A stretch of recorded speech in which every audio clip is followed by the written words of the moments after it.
New product announcement. 6 new sector index futures launched on August 8th. CME Group launched 6 new E-mini sector index futures to provide new opportunities and greater versatility in managing sector exposure. E-mini S&P regional banks, insurance, biotechnology, oil and gas exploration and product, retail, PHLX, Semiconductor. To discuss all of these new products today, my guest is Global Head of Equity and FX Products at CME Group, Tim McCourt. Today's podcast is brought to you by CME Group. Whatever the obstacles, CME Group provides the tools that global market participants need to manage risk and capture opportunities. With 24-hour access to futures, options, cash, and OTC products across all major asset classes, you can drive your trading strategy forward with confidence and precision. CME Group, where risk meets opportunity. Tim, welcome back to the show. Thanks, Anthony. Always good to be here. Always good to speak with you. And, we always talk about these new product launches, you and I together. And never do I remember 6 products coming out all at once. And I just talked about it in my intro. CME Group launched 6 new E-mini sector index futures. And I went over all of them. Why did CME decide to do this? Yeah, certainly exciting to be adding 6 new contracts to our sector portfolio here at CME Group. And the reason why we launched it is something that we've been talking about probably the last 2 or 3 years, Anthony, and that is index choice matters. So while we have a lot of the global major equity index benchmarks at CME, over the past few years with these type of markets, the indices and sectors behaving differently, clients are coming to us wanting more and more precision in their risk management and portfolio, or even some of the individual traders want to just express a more precise view on certain sectors. So because of that, a lot of our products come from customer demand. This is no exception, but given the similarity of how the sectors trade, and even with our existing S&P select sectors, the Dow Jones US real estate, the NASDAQ biotech, and just adding them all at once to the sector family of products at CME Group is the best way to roll them out and just give the market more choice as they either want to access the market, deploy those intraday trading strategies, or manage other risk, whether it's against ETFs or stock baskets. It's something I think is going to be a really useful tool for the marketplace. I agree with you that your index choice matters. We've talked about this a lot between the Russell, Dow, NASDAQ, and S&P. It obviously matters which index you're choosing to trade. And my question is, are you worried by adding all of these new indexes that it takes away from the major indexes? It's a good question. I think they're complementary in nature. I think when we look at the sector growth over the last few years, they've had a phenomenal growth story here at CME, both in terms of trading volume and open interest in the sector complex. So I think already when you look at the S&P sectors versus the parent index, it's complementary in nature. It's additive. You can actually trade some sectors versus the parent, right, in a delta neutral strategy. So I think going another level down to the more precise, the more granular sectors that we rolled out this week, I don't think it's going to actually take away anything from the parent. I think this is going to bring new participants to the market that may be trading some of this in cash markets or maybe using some of the popular ETFs that are out there. But now they get all the benefits of futures, whether that's the 1256 blended capital gains treatment, whether it's a more capitally efficient product, or if you're trading the parent indices already, that's great. Now you can get margin offsets potentially between the two or fine tune your exposure. So I think it is going to be additive, but I think that trend of index choice will matter. So people just need to figure out which is the right sector for them at the right time, and excited to have these in market. I agree with you. I do think it will add to the overall, all the index futures that we have. I know a ton of index futures. That's what I trade as well. That I think a lot of them will be looking at these additionally, and I don't think it will take away from what they're doing. And you mentioned something that I think is an extremely important point. You get a lot of the people out there that are trading the ETFs for these sectors within the S&P, and now they could actually go to the future side and capitalize on the tax side of things. That's right. Just like their older siblings in the E-mini S&P or NASDAQ, they're all broad-based index contracts, Section 1256 eligible, and it's a great thing for managing the portfolio. Or if you're long the ETF or short the ETF and maybe you don't want to liquidate your physical position in the ETF for tax purposes, futures are a great way to hedge as we're trying to ride out some of this market turbulence we still see here in the second half of 2022. So a great hedging vehicle as well. All the ways you use the big index futures, whether it's E-mini S&P, E-mini NASDAQ, those parent index futures, the same strategies can be deployed now on these sectors. So I think it's going to be something that people are really familiar with the benefits. And now we're just getting more precise, a few levels down further into the indices to give you the exact sector specific exposure. Yeah, you make another great point with that. Especially what comes to my mind initially is the biotechs and like the semiconductors, really high flying areas that a lot of times you maybe don't want to go and hedge using the NASDAQ. You want a more precise hedge, and now you've got a futures product behind it. I think that brings in a lot of people from the stock side to the future side, which is going to really bring me to my next question is there going to be a lot of liquidity, enough liquidity right away to launch when you have all of these 6 products? Yeah, it's a good question. So like we take product launches seriously here at the exchange. We've worked with our market makers to make sure there's ample on-screen liquidity to get these products going. And we've seen great screens, the first week here at CME. Obviously, liquidity takes time to develop when you're looking just at volume, but we're very pleased with the market quality. We're seeing all the sectors. We have the market maker support that we typically do here at the exchange to get these contracts up and running.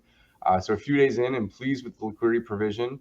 But for those out there that may be on the more institutional crowd listening, also remember these are block trade eligible.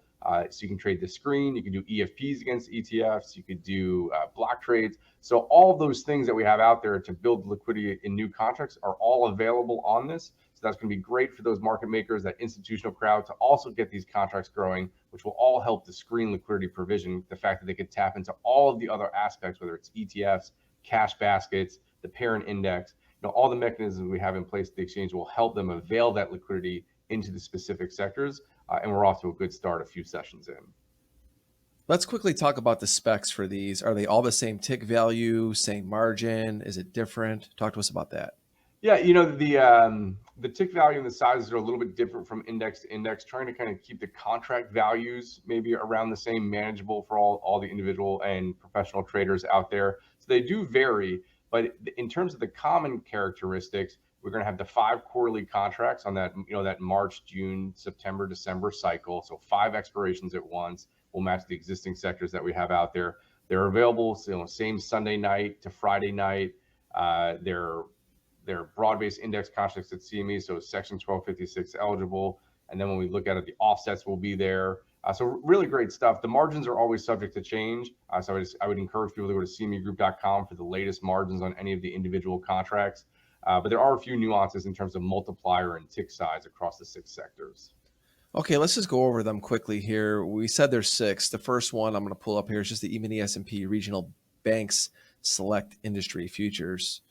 Give us any info you have about this product. Sure. For that one on the regional bank sector, that's going to be a $50 multiplier, 50, and that's the outrights are going to tick in quarters, and the calendar spreads, the roll is also going to tick in quarters on that one. I'm curious why the choice of the regional banks. Did you see a lot of demand coming from customers that actually wanted regional banks? We have, so what's interesting is even going back to my former trader days, when I was on the sell side, we always had client demand and interest in the regional bank industry sector. A lot of it was in swaps, a lot of it was in OTC products. I think it was just as the index and the ETFs, and I think in this type of macroeconomic environment, regional banks play a different role to the marketplace and serve a different part of the ecosystem. So there's been continued interest in that, to the point now we're like, all right, now's the time to launch this one, because we've actually heard it from so many customers of late that they wanted this specific sector. But it's been a long-standing ask, but now has finally gotten critical mass for us we got to give the crowd what it wants, Yeah, I mean, that's what you guys are great at doing. You guys listen to the customers. We've talked about that a bunch of times. The next one, I really have that same question. Obviously, give us anything about this contract, which is the E-mini S&P Insurance Select Industry Futures. But like the regional banks, when I saw these two, I was going to say to you, why these two? So really the same question for the insurance. You're seeing demand for this one as well? Yeah, absolutely. So first, when we look at insurance, it does have a different multiplier. So it's a $25 contract multiplier. And this one is going to tick in 50-cent increments, both for the outright and calendar spread. What's interesting about the insurance industry, that select industry sector future, is that we've seen more of the information or kind of demand for more transparency into the financial sector. So when people look at the financial select sector future, that XAF future that we have, that's a very popular sector future. And in this type of market economy with different, pushes and pulls within that, people want to tease out like, okay, what's exactly going on? And I'm going to look at banks different than insurance companies, regional banks different than the global banks. And I think if people are trying to kind of tease out some of that, what is driving some of that financial sector level performance, and can we actually trade some of these subsectors almost against each other because they're not moving in the same direction?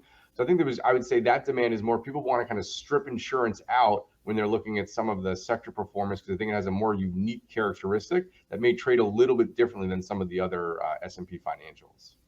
Got it. Yeah. Now this next one we're going to talk about is the E-mini S&P Biotechnology Select Industry Futures. Right away when I saw this one, I'm thinking to myself, there's going to be a lot of day traders trading this one. Give us any info you can about this product. Yep, on the biotech one for S&P, it's a $10 multiplier, and this is going to tick in $1 increments for both the outright and the calendar spread.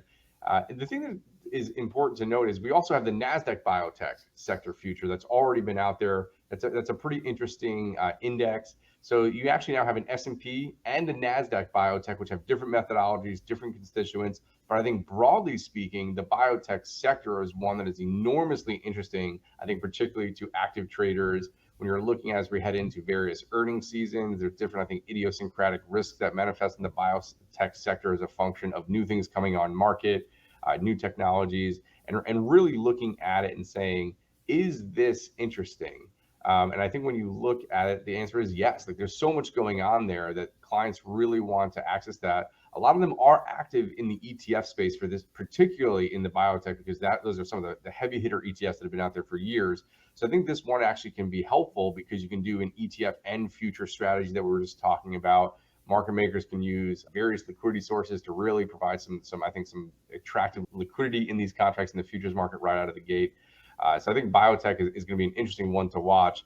And I think as the market continues to evolve, also keep in mind index constituents are going to be important in this one as the indices rebalance, as things get classified in and out of this sector, as weights of the biotech change in the parent index. I think this is going to be a fun one for people to trade, particularly if you're also looking at trading against the parents. Oh, I totally agree with that. And this next one, I think is also going to be, I think, very popular. I mean, we know how popular crude oil is with traders. It's definitely one of the top markets that many futures traders are trading. And then you have the E-mini S&P Oil and Gas Exploration and Product Select Industry Futures. Talk to us about this one. Yeah, so again, this one has a $25 multiplier, and it's going to trade in 50-cent increments for both the outrights and the spreads. And I think just people are more interested, it's certainly topical in this market are the oil markets, the gas markets. And I think though, when you look at it, you see some of the equity users out there who are kind of been observing it, but maybe aren't as familiar with physical commodity markets, right? So when you're looking at, they want better liquidity in products that feel more familiar to them, whether that's the ETFs or the sector futures. I think it's interesting that they want to kind of dive down into that sector of the economy, but they want to do it in a way that makes sense and is familiar. And I think this is a great way, especially for all those ETF and equity traders out there who want more exposure or deploy more specific oil and gas strategies. This is a great vehicle for them. And that's kind of the user base who's been demanding this one, or they want to take advantage of the topical price action in this market. They also may want to hedge some other things they have in their portfolio, so they'll benefit from the precision, but also the familiarity that this is an equity index futures contract and can also be traded against the ETFs in the ecosystem. Yeah, I could see a lot of the macro traders I know coming to this product. Next one is the E-mini S&P Retail Select Industry Futures. Talk to us about this. Yeah, retail is always, I think, that something that people are interested in. I think especially when you couple that with the inflation backdrop, when you have other macroeconomic factors driving the economy or some of the economic data, when you look at the jobs report, a lot of this tends to manifest in the retail sector. Anthony, what are you and I spending online these days or on, at the mall, right? If anyone's still going to the mall these days, I think there's always been this kind of affinity for the retail sector as a proxy for how people feel about the economy. So that's really driving this one. They think there's some distinct personality to this index when looking at the Retail Select Industry Index. And there's been some popular trades in the OTC market, even on the institutional side over the last few years. I think making this easier for people to trade in the futures market. I'm excited about this one. I think it's also a little bit differently when you're talking about the banks, the insurance, the biotech. I think that's a lot of things that some people are not familiar with, but everyone can wrap their head around retail and how that sector should be behaving based on the other economic conditions. Yeah, and in this market environment, I'll be watching it as a leading indicator, I think. I mean, obviously everyone's talking about CPI, all these other things. How Yeah. does that impact this sector? I think it's something to watch, definitely. And the last one is the E-mini PHLX Semiconductor Sector Index Futures. This, in my opinion, I think this will be one of the most popular ones. We know how busy semiconductor stocks have been over the past couple of years, some of the high flyers out there. And I think that having a futures product around this is awesome. So I'm curious to hear what you have to say about this product. Yeah, absolutely. So the PHLX Semiconductor Index is one that we've getting asked a lot about. It's also people may be more familiar with its more colloquial name, which is the index ticker, which is X. Yeah. So this is something that people are all over these days, especially when you marry a lot of the supply chain issues, the chip production, semiconductor. This is something that people have been coming to us and like, we want a way to play this space. We want a way to hedge some of our risk. And this is something that I would point out is there's a tremendous amount of global interest in the semiconductor space as well. I think this is one that could be particularly interesting to players outside the US as proxies for various parts of the market, because this is something that is really globally, I think folks are interested in. Really excited to get this out with our friends at NASDAQ. It's something I know that they've been looking forward to promoting this one. I think the market wants it. I think it's very topical. So, I mean, high hopes for all of them, but I think this is going to be a fun one to watch because it's so different than some of the other sector products we have. That we don't have an S&P semiconductor that's part of the other sector futures for. This is one is kind of brand new in all aspects of flavor that you really haven't been able to express this risk or deploy this type of strategy without this contract historically. Yeah, I'm totally with you. You know how I like to give you some of my predictions on what products I think are going to be really popular and busy out of these index futures. I could just think of many of my stock friends that trade this sector that could hop over to futures for this. So, I mean, just in my personal circle, I could see a lot of people trading it. So I think this one's going to be one of the hottest ones. We're going to take a quick break here because when we come back, we're going to talk about some new records that occurred in the equity indexes and options in Q2. Back in 30 seconds. We empower those who act.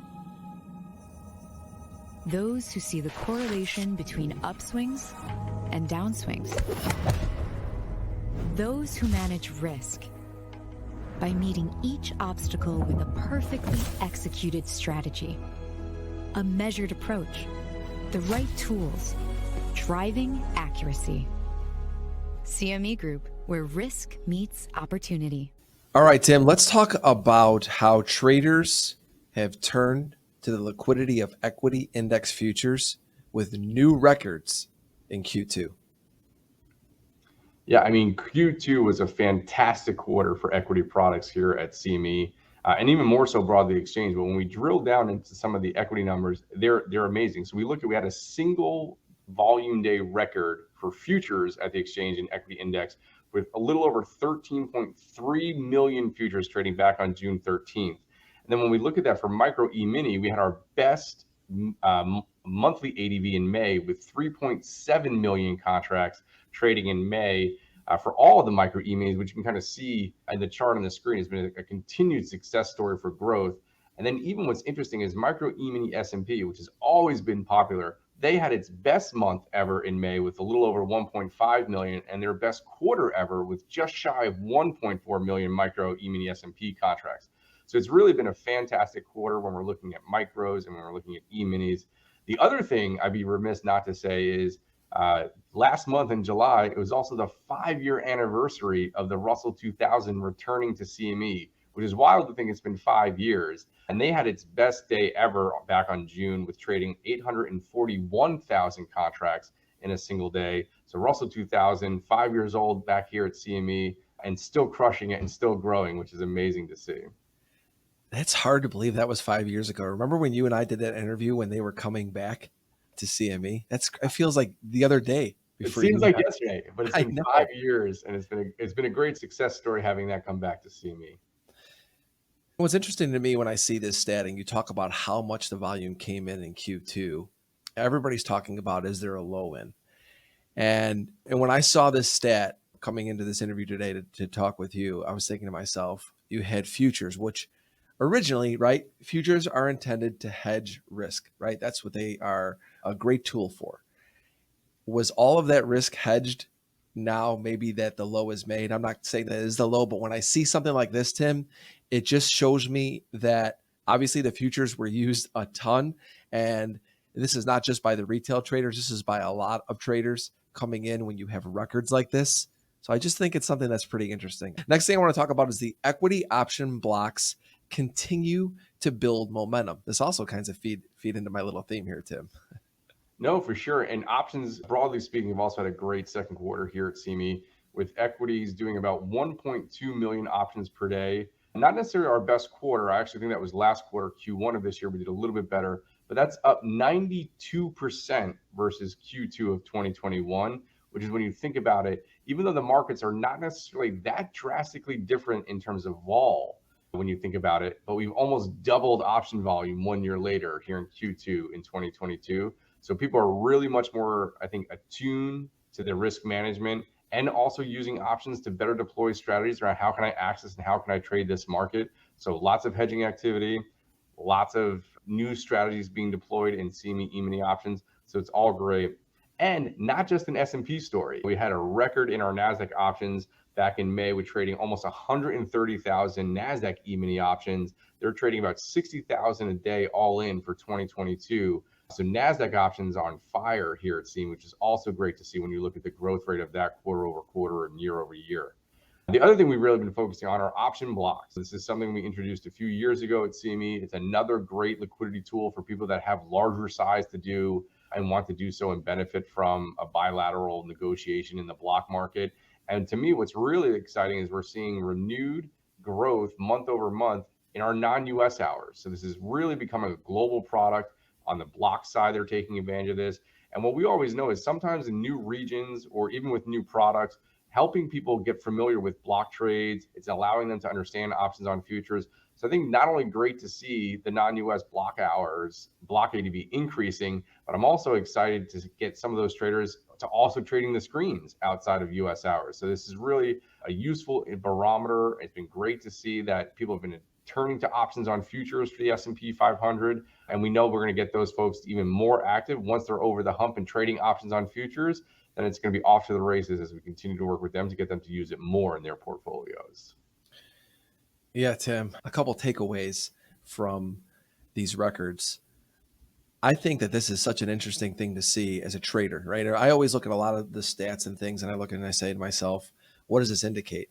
Number one, obviously the growth is there, right? We're seeing so many more people come into the futures markets, and which is awesome. Obviously, we all want to see that in the futures industry. And it shows that when we're having look at the options in Q1, the market was using the tools that CME has to hedge. And when you look at this sell-off, you look at the record in futures, you look at the records or just high volumes in options. It explains a lot to me about why this move has been the way it has been. Everybody was thinking about a V bottom, right? The capitulation. But when you look at something like this, it explains to me why we have not gotten it and why we may not get it, because people were hedged, right? And you're seeing a lot of that through the stats with the volume. So I think it's just something very interesting to see that you have these volume spikes really in the options before things got really beat up in stocks and futures, obviously in indexes. And then you had the spike in futures in Q2. Something just, I think it's very interesting. And I think it's important for our industry that people are using these products during these times.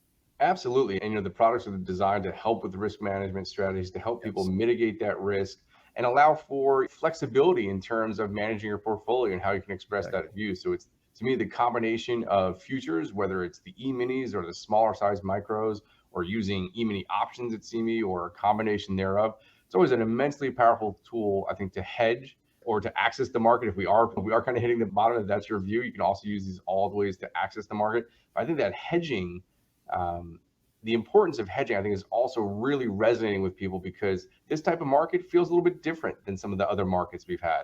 We're seeing a lot come out of the market in terms of more of the persistent one-way direction to the downside. So, I think that's also reminding people that not hedging can have real expense in terms of your trading P&L. And you can still do that day-to-day trading, you do intraday trading, you do all these strategies, but you can also hedge around it. You don't necessarily need to be all in all the time. And using our tools to both access the market and hedge it is a powerful combination. And doing it on all the indices at CME, as well as across all the asset classes. I mean, this isn't just an equity story. The ability to hedge all of your risk across all the major asset classes is something that makes trading at CME unique. Yeah, 100%. I mean, oil, look at what it's been like this year. I mean, commodities, yeah, very important. And we're going to leave on that note, Tim. I just want to remind everybody, if you want to learn more about these products, you can go to cmegroup.com. Also follow CME on Twitter at CME Group. And Tim, you're great for following up. If anybody ever has any questions, where can they follow you on Twitter? Yeah, you can get me at Tim McCourt, CME. Happy to engage with listeners. I always love getting feedback, love getting the questions. So definitely go to cmegroup.com, as Anthony said, or feel free to reach out with any questions or comments. Tim, thank you again so much for joining me. I always enjoy our conversations, and thank you so much for sharing with us these stats, these new products, and I look forward to our next conversation. Sounds good. Thanks for having me. Always a pleasure. Thank you for listening to Futures Radio Show. If you enjoyed the show, please leave a 5-star review on iTunes. Never miss an episode. Go to anthonycrudele.com and get on our email list for show notifications and for free content that is exclusively for subscribers. Also on anthonycrudele.com, you will find tons of videos and education on trading futures, options, and crypto. Past performance is not indicative of future results. Opinions expressed are solely my own and my guests, and they do not express the views or opinions of my sponsors. Futures Radio Show is produced by Crudele Productions.